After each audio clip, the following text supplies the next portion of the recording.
দাবদাহে অতিষ্ঠ হয়ে উঠেছে চট্টগ্রামের জনজীবন। গরমের দাপটে গ্রাম থেকে শহর সবখানি নাজেহাল অবস্থা। এরই মধ্যে মরার উপর খাড়ার ঘা হিসেবে দেখা দিয়েছে লোডশেডিং।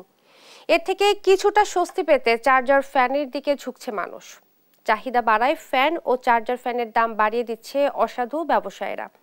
ভোক্তা অধিকার সংরক্ষণ অধিদপ্তর থেকে অভিযান চালানো হচ্ছে এসব অসাধু ব্যবসায়ীদের বিরুদ্ধে।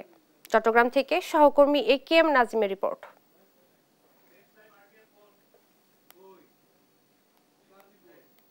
অবস্থায় পড়েছে মানুষ। চাহিদা বেড়েছে ফ্যান, চার্জার ফ্যান, বাতি এবং আইপিএস এর। এই সুযোগ কাজে লাগিয়ে অসাধু ব্যবসায়ীরা হাতিয়ে নিচ্ছে অতিরিক্ত অর্থ।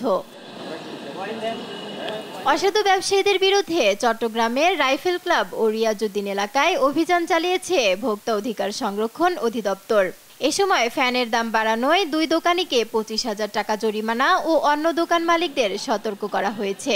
এ বিষয়ে নজরদারি অব্যাহত রাখার কথা জানান ভোক্তা অধিদপ্তরের এই কর্মকর্তা।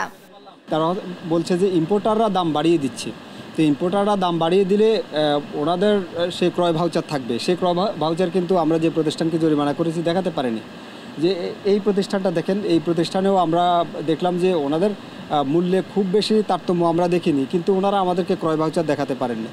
এদিকে চাহিদা বাড়ার কথা স্বীকার করলেও দাম বাড়ার জন্য পর্যাপ্ত যোগান না থাকাকে দায়ী করেছেন ব্যবসায়ীরা। ক্রয় ভাউচার দায় রাখে নাই, সেটা অপরাধ।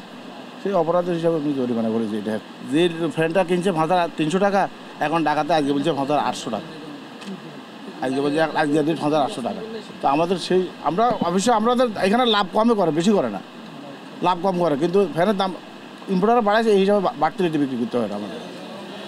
নিউজ ডেস্ক, দেশ টিভি।